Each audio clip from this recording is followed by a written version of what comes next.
বিশ্বকে বদলাতে দুর্দান্ত আইডিয়া আছে বাংলাদেশের, বললেন প্রধান উপদেষ্টা। উপার্জন ও মানুষের কল্যাণে বিনিয়োগের আহ্বান। Today it makes me very happy that we can gather together and talk about creating that world. It's not just business in a limited idea, which is good, but you can have another. নির্বাচন সহ নানা ইস্যুতে 16 April প্রধান উপদেষ্টার সঙ্গে সাক্ষাৎ করবে BNP. গাজার গণহত্যা বন্ধে জাতিসংঘের প্রস্তাব পাশের দাবি। মুজিববর্ষ পালন এবং শেখ মুজিবের মুরাল ভাস্কর্য নির্মাণে 4000 কোটি টাকা অপচয়, হাসিনা সহ অন্যদের বিরুদ্ধে অনুসন্ধানে দুদক। কাল শুরু হচ্ছে এসএসসি ও সমমান পরীক্ষা, অংশ নেবে 19,28,000 পরীক্ষার্থী, আগেরবারের চেয়ে কমেছে প্রায় 1 লাখ। এবং বাংলাদেশের ট্রান্সশিপমেন্ট সুবিধা বাতিল করল নয়াদিল্লি, ভারতের বন্দর ব্যবহার করে অন্য দেশে পণ্য রফতানি করতে পারবে না বাংলাদেশ।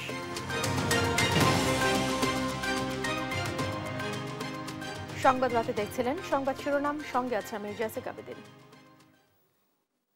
এবারে বিস্তারিত সংবাদ।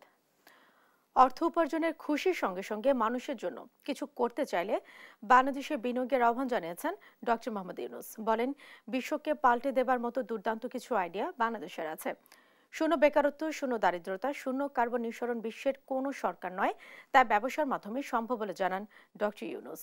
বাংলাদেশে বিনিয়োগ শুধু এ দেশের জন্যই নয়, তা বিশ্বের জন্য হতে পারে বলে মনে করেন তিনি। সাইফুল রিপনের প্রতিবেদন। বুধবার বাংলাদেশ বিজনেস সামিটের আনুষ্ঠানিক উদ্বোধন অনুষ্ঠানে 4 ক্যাটাগরিতে 4টি প্রতিষ্ঠান ফ্যাব্রিক লাগবে, ওয়ালটন, বিকাশ ও স্কয়ার ফার্মাসিউটিক্যালস লিমিটেডের হাতে পুরস্কার তুলে দেন প্রধান উপদেষ্টা ডক্টর মোহাম্মদ ইউনূস। সেই সঙ্গে বাংলাদেশে বিনিয়োগে বিশেষ অবদানের স্বীকৃতি হিসেবে কোরিয়ান শিল্প প্রতিষ্ঠান ইয়াংওয়ানের প্রতিষ্ঠাতা কিহাক সাংয়ের হাতে সম্মানসূচক নাগরিকত্ব তুলে দেন তিনি।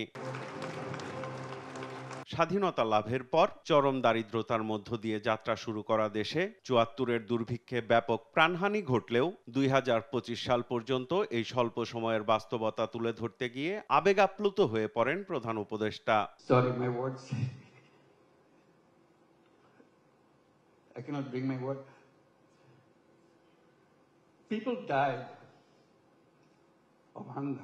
জানান, এদেশে করা কোনো বিনিয়োগ বৈশ্বিক পর্যায়ে ছড়িয়ে পড়তে পারে তার সবচেয়ে বড় উদাহরণ গ্রামীণ আমেরিকা। তাই এমন দুর্দান্ত আইডিয়ার জন্য বাংলাদেশে বিনিয়োগের আহ্বান জানান তিনি। Business in Bangladesh is not only for Bangladesh, that's the point.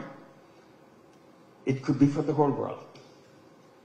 Whoever thought that microcredit, which started in a tiny little village, now would be a prime business in the United States, Grameen America. Grameen America became annually about $2 billion a year. In the next 4 years, it will be $5 billion a year. It's growing very fast. নতুন বিশ্ব গড়ার লক্ষ্যে যে যাত্রা শুরু হয়েছে তাতে সবাইকে অংশ নেওয়ার আহ্বানও জানান প্রধান উপদেষ্টা। This ground is very fertile. You put a little bit of seed, it becomes global.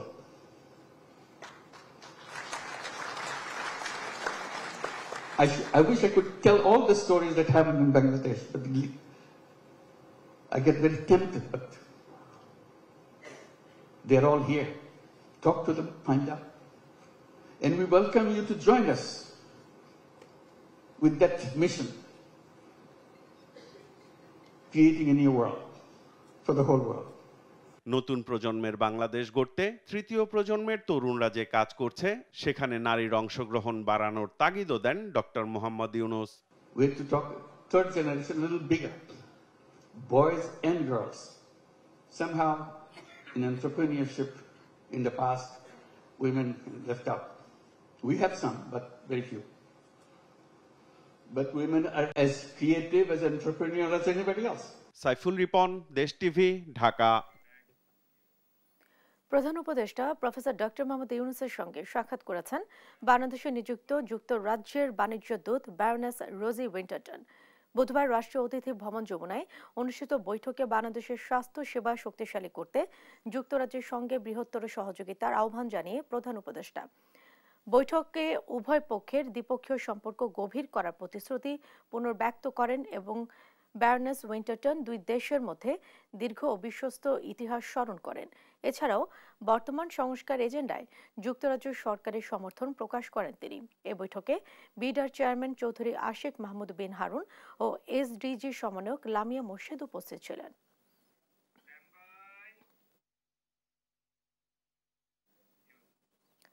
আগামী 16 এপ্রিল বিএনপির সঙ্গে সাক্ষাৎ করবেন অন্তর্বর্তী সরকারের প্রধান উপদেষ্টা ডক্টর মোহাম্মদ ইউনূস। এর আগে বিভ্রান্তি নিরসনে ডিসেম্বরের মধ্যে পূর্ণাঙ্গ নির্বাচনের রোডম্যাপ জানতে প্রধান উপদেষ্টার সঙ্গে সাক্ষাতের বিএনপি সময় চাইবে বলে জানিয়েছিলেন দলটির স্থায়ী কমিটির সদস্য সালাউদ্দিন আহমেদ।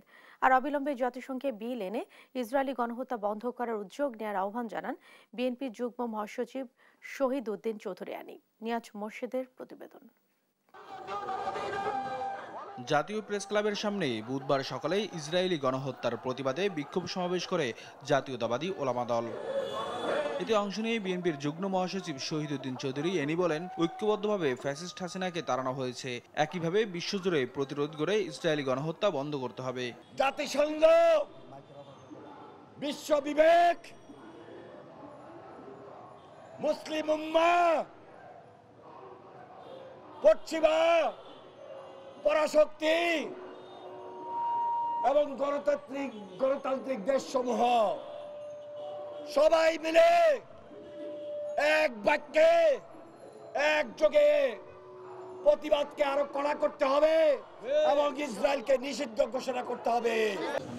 এদিকে রাজধানীর গুলশান কার্যালয়ে সংবাদ সম্মেলন করেন বিএনপির স্থায়ী কমিটির সদস্য সালাউদ্দিন আহমেদ। বলেন, নির্বাচন নিয়ে বিভিন্ন মহলে ধোঁয়াশা সৃষ্টি হয়েছে। ডিসেম্বরের মধ্যে সুনির্দিষ্ট রোডম্যাপ জানতে প্রধান উপদেষ্টার সাক্ষাতের জন্য সময় চাইবে বিএনপি। মাননীয় প্রধান উপদেষ্টার কাছে সুনির্দিষ্টভাবে আগামী জাতীয় সংসদ নির্বাচনের জন্য ডিসেম্বরের আগে একটা রোডম্যাপ অবশ্যই আমরা চাইব, যাতে উনি ক্লিয়ারলি জাতির সামনে যথাযথ প্রক্রিয়ায় উপস্থাপন করেন, যাতে জাতির মধ্যে যে একটা অনিশ্চিত অস্থিরতা ভাব আছে এবং রাজনীতির মধ্যে একটা স্থিতিশীলতা আসে।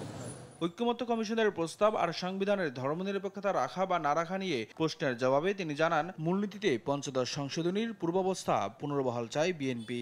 ধর্মনিরপেক্ষতা নিয়ে ভুল ব্যাখ্যা দেওয়ার অভিযোগ করেন সালাউদ্দিন আহমেদ। বহুত্ববাদ সহ আর অন্যান্য বিষয়গুলোর সাথে আমরা একমত নই এবং রাষ্ট্র পরিচালনার মূলনীতি হিসেবে আর সংবিধানের মূলনীতি হিসেবে আমরা একমত নই। এর পর আমাদের মন্তব্য দিয়েছি, সেই মন্তব্যটা আর কেউ এখানে উল্লেখ করে না। মন্তব্যটা হচ্ছে আমরা সংবিধানের প্রস্তাবনার অংশে আমরা সংবিধানের প্রস্তাবনার কি চাই সেটা উল্লেখ করেছি, যে পঞ্চদশ সংশোধনী পূর্ববর্তী অবস্থা বহাল চাই।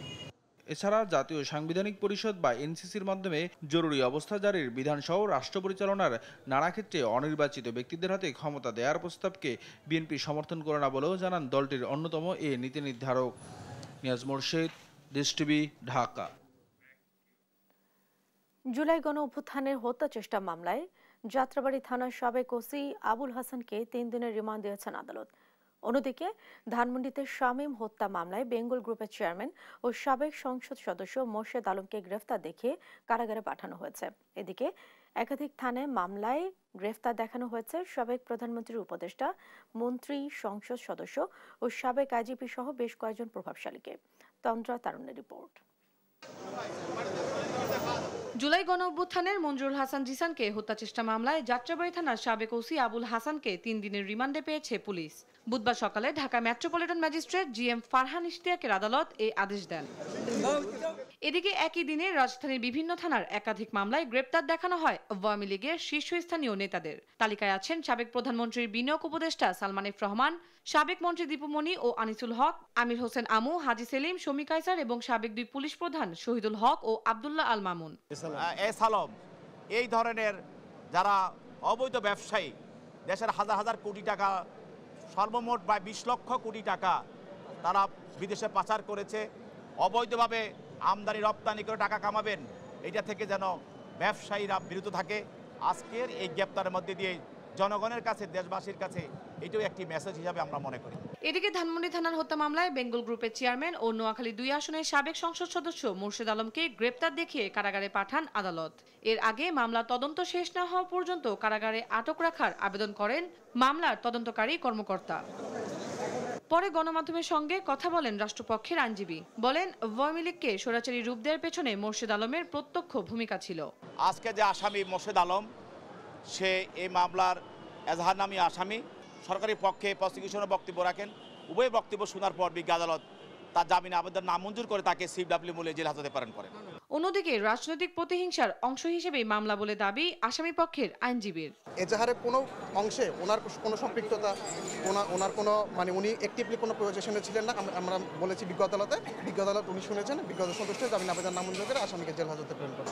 তন্দ্রা তারুণ্য, দেশ টিভি, ঢাকা। রাষ্ট্রীয় কোষাগার থেকে 4,000 কোটি টাকা ব্যয়ে মুজিববর্ষ পালন এবং শেখ মুজিবের 10,000-এরও বেশি মুরাল ও ভাস্কর্য নির্মাণ করে অর্থ অপচয় ও ক্ষতি সাধনের অভিযোগে সাবেক প্রধানমন্ত্রী শেখ হাসিনা ও তার বোন শেখ রেহানা সহ অন্যদের বিরুদ্ধে অনুসন্ধানে নেমেছে দুর্নীতি দমন কমিশন দুদক। করা হয়েছে 7 সদস্যের অনুসন্ধান কমিটি। এছাড়া অভিযোগ জানাতে দুদকে এসেছিলেন এনসিপি 2 নেতা হাসনাত ও সার্জিস। আরও জানাচ্ছেন এনআই নাহিদ। সাবেক প্রধানমন্ত্রী শেখ হাসিনা ও তার বোন শেখ রেহানা সহ অন্যদের বিরুদ্ধে রাষ্ট্রীয় কোষাগার থেকে 4,000 কোটি টাকা ব্যয়ে মুজিব বর্ষ পালন ও শেখ মুজিবের 10,000-এর বেশি মোরাল নির্মাণের অভিযোগে 7 সদস্যের কমিটি গঠন করেছে দুদক। বুধবার দুপুরে দুর্নীতি দমন কমিশন দুদকের প্রধান কার্যালয়ে সংবাদ সম্মেলনে একথা জানান দুদক মহাপরিচালক মোহাম্মদ আক্তার হোসেন। বলেন, অনুসন্ধান চলমান আছে, প্রমাণ পেলে আইনানুগ ব্যবস্থা নেওয়া হবে। মুজিব বর্ষ পালন এবং শেখ মুজিবের 10,000-এর বেশি মুরাল ও ভাস্কর্য নির্মাণ করে অর্থ অপচয় ও ক্ষতি সাধনের অভিযোগ সংক্রান্ত একটি অভিযোগ অনুসন্ধান চলমান রয়েছে। চাঁপাইনবাবগঞ্জ 3 আসনের সাবেক সংসদ সদস্য আব্দুল উদুদ ও তার স্ত্রী মর্জিনা উদুদ দম্পতির 33টি ব্যাংক অ্যাকাউন্টে 172 কোটি টাকার বেশি সন্দেহজনক লেনদেন প্রমাণ হওয়ায় এবং জ্ঞাত আয় বহির্ভূত 7 কোটি 54 লাখ টাকা লেনদেনের অভিযোগে মামলা করা হয়েছে বলে জানান দুদক মহাপরিচালক। 7 কোটি 54 লক্ষ টাকারও বেশি মূল্যের অস্বাভাবিক এবং সন্দেহজনক লেনদেন করার অপরাধ অনুসন্ধানকালে প্রমাণিত হয়েছে। এদিন দুপুরে দুদকের প্রধান কার্যালয়ে আসেন জাতীয় নাগরিক পার্টি এনসিপির উত্তরাঞ্চলের মুখ্য সংগঠক সার্জিস আলম এবং দক্ষিণ অঞ্চলের মুখ্য সংগঠক হাসনাত আব্দুল্লাহ। এ সময় দুদক চেয়ারম্যানের সঙ্গে সাক্ষাৎ করেন তারা। জানান, অতি গোপনীয় কিছু অভিযোগ লিখিতভাবে জানাতে দুদকে এসেছেন।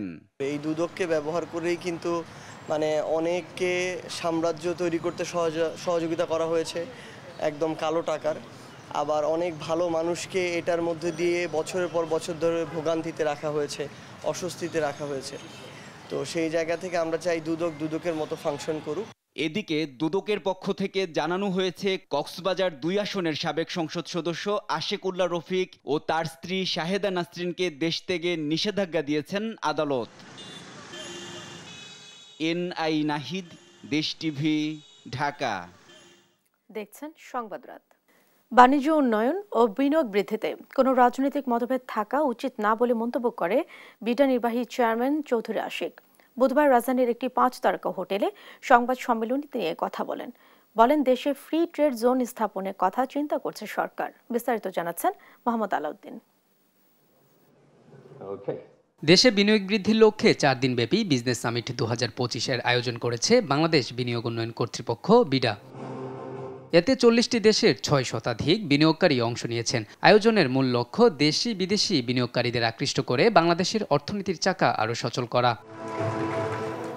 বুধবার সামিটের 3য় দিনে রাজধানীর একটি 5 তারকা হোটেলে সংবাদ সম্মেলন করেন বিডার নির্বাহী চেয়ারম্যান চৌধুরী আশিক। বলেন, বাণিজ্য উন্নয়ন ও বিনিয়োগ বৃদ্ধিতে কোনো রাজনৈতিক মতভেদ থাকা উচিত না। কনস্টিটিউশনের ক্ষেত্রে ডিফারেন্ট মতামত থাকতে পারে, কনস্টিটিউশনাল অ্যামেন্ডমেন্ট, কনস্টিটিউশনাল কমিশন, এইসব ব্যাপারে যে রেকমেন্ডেশন আছে সেখানে ডিফারেন্ট মতামত থাকতে পারে। বাট ইনভেস্টমেন্ট ক্লাইমেট ইমপ্রুভ করার ব্যাপারে আসলে ডিফারেন্ট মতামত থাকার কোনো কারণ নেই। বাংলাদেশে ইনভেস্টমেন্ট দরকার, সেটা লোকাল থেকে হোক, ফরেন থেকে হোক, এবং বাংলাদেশে এমপ্লয়মেন্ট জেনারেশন দরকার। জব ক্রিয়েশন আমাদের জন্য is the biggest opportunity and challenge. এ সময় আগামী 2-1 বছরে দেশে 15,000 লোকের কর্মসংস্থান হবে বলেও তিনি আশাবাদ ব্যক্ত করেন। বলেন, দেশে ফ্রি ট্রেড জোন স্থাপনের কথা চিন্তা করছে সরকার। 100 গ্রুপের সাথে আজকে আমরা যে কাগজে সাইন করলাম সেটা এসেনশিয়ালি আমাদেরকে এনশিওর করলো যে $150 মিলিয়ন একটা ইকুইটি ইনভেস্টমেন্ট হবে। তার চেয়েও বড় কথা যে 15,000 লোকের আশা করছি আগামী 1 থেকে 2 বছরের মধ্যে নতুন কর্মসংস্থান সৃষ্টি হবে এটার মাধ্যমে। জেবেল আলী পোর্ট বলে একটা পোর্ট আছে ইউএইতে, যেটা ইউএইর ইকোনমির প্রায় 25% কন্ট্রিবিউট করে। সো সেই পোর্টটার মতো করে আমরা এরকম আমাদের মাথারবাড়ি ডিপসি পোর্টের কাছাকাছি কোনো একটা জায়গায় একটা ফ্রি ট্রেড জোনের কথা চিন্তা করছি। এবছর দেশি বিদেশি বিনিয়োগকারীদের ব্যাপক সাড়া পাওয়ায় আগামী বছর থেকে বিজনেস সামিট চীন মৈত্রী সম্মেলন কেন্দ্রে অনুষ্ঠিত হবে বলেও জানান তিনি। মোহাম্মদ আলাউদ্দিন, দেশ টিভি, ঢাকা। জুলাই আগস্ট গণ আন্দোলনে রংপুরের শহীদ আবু সাইদ হত্যার ঘটনায় 26 জনের বিরুদ্ধে অপরাধের প্রাথমিক প্রমাণ পেয়েছে প্রসিকিউশন। মামলার তদন্ত শেষ করতে আরো 2 মাস সময় দিয়েছে ট্রাইব্যুনাল। সাবরিনা মজুমদারের রিপোর্ট। রংপুরে আবু সাইদ প্রথম প্রাণ হারান জুলাই আগস্ট গণ আন্দোলনে। বেগম রোকেয়া বিশ্ববিদ্যালয়ের সামনের সড়কে 2 হাত প্রসারিত করে দাঁড়িয়ে যান তিনি। সেখানেই তাকে গুলি করে পুলিশ। লুটিয়ে পড়েন সড়কে। এই ঘটনায় আন্তর্জাতিক অপরাধ ট্রাইব্যুনালে শেখ হাসিনাকে প্রধান আসামি করে মামলা করা হয়। আদালতের নির্দেশনা অনুযায়ী বুধবার সকালে অভিযুক্ত সাবেক এএসআই আমির হোসেন, তাজহট থানার কনস্টেবল সুজন চন্দ্র রায়, বেগম রোকেয়া বিশ্ববিদ্যালয়ের সাবেক প্রক্টর শরীফুল ইসলাম ও বিশ্ববিদ্যালয় ছাত্রলীগের সাধারণ সম্পাদক ইমরান চৌধুরীকে হাজির করা হয়। শুনানিতে প্রসিকিউশন জানায় 26 জনের বিরুদ্ধে অপরাধের প্রাথমিক প্রমাণ মিলেছে। তদন্ত শেষ করতে আরো কিছু সময় প্রয়োজন। পরে আরো 2 মাস সময় দেন ট্রাইব্যুনাল। 15/6 পরবর্তী দিন ধার্য হয়েছে। 26 জনের বিরুদ্ধে প্রাথমিকভাবে এখন পর্যন্ত আমরা অভিযোগ পেয়েছি। আমাদের তদন্ত প্রায় শেষ পর্যায়ে। আশা করছি আমরা পরবর্তী ধার্য তারিখে রিপোর্টটা দাখিল করতে পারব। এদিকে কল্যাণপুরের জাহাজবাড়িতে জঙ্গি সাজিয়ে 9 জনকে হত্যার ঘটনায় সাবেক আইজিপি AKM শহীদুল হক, সাবেক ডিএমপি কমিশনার আসাদুজ্জামান মিয়া সহ 3 পুলিশ কর্মকর্তাকে 1 দিন করে জিজ্ঞাসাবাদের অনুমতি দিয়েছেন আদালত। গ্রেপ্তারকৃত আসামি AKM শহীদুল হক সাবেক আইজিপি, মোহাম্মদ আসাদুজ্জামান মিয়া সাবেক ডিএমপি কমিশনার এবং জসিমউদ্দিন সাবেক ডিসি মিরপুর, এদেরকে আমরা ইন্টারোগেশনের জন্য আবেদন করেছিলাম। অনারেবল ট্রাইব্যুনাল আমাদের আবেদন মঞ্জুর করেছে। আন্তর্জাতিক অপরাধ ট্রাইব্যুনালে 23টি মামলা হয়েছে। 3টি মামলার খসড়া প্রতিবেদন চূড়ান্ত পর্যায়ে বলেও জানায় প্রসিকিউশন। সাবরিনা মজুমদার, দেশ টিভি, ঢাকা। বাংলাদেশের অর্থনীতিতে উল্লেখযোগ্য এবং প্রভাবশালী বিনিয়োগের ক্ষেত্রে দৃষ্টান্তমূলক অবদানের স্বীকৃতি স্বরূপ বাংলাদেশ বিনিয়োগ সম্মেলনে ওয়ালটন পেয়েছে এক্সেলেন্স ইন ইনভেস্টমেন্ট অ্যাওয়ার্ড 2025। বুধবার সকালে রাজধানীর ইন্টারকন্টিনেন্টাল হোটেলে বিডা আয়োজিত বাংলাদেশ বিনিয়োগ সম্মেলন 2025-এর উদ্বোধনী অনুষ্ঠানে ওয়ালটনকে এই অ্যাওয়ার্ড 2025 দেওয়া হয়। অন্তর্বর্তীকালীন সরকারের প্রধান উপদেষ্টা প্রফেসর ডক্টর মোহাম্মদ ইউনুস এবং বিডার নির্বাহী চেয়ারম্যান আশিক চৌধুরীর কাছ থেকে পুরস্কারের ক্রেস্ট গ্রহণ করেন ওয়ালটন হাইটেক ইন্ডাস্ট্রিজ পিএলসির ব্যবস্থাপনা পরিচালক SM মাহবুবুল আলম। এ সময় বিডা কর্তৃপক্ষকে ধন্যবাদ জানান তিনি। এছাড়াও পরিবেশ বান্ধব ও সর্বাধুনিক প্রযুক্তির উদ্ভাবনী পণ্য উৎপাদনে ওয়ালটনের এই প্রচেষ্টা অব্যাহত থাকবে বলেও জানান তিনি।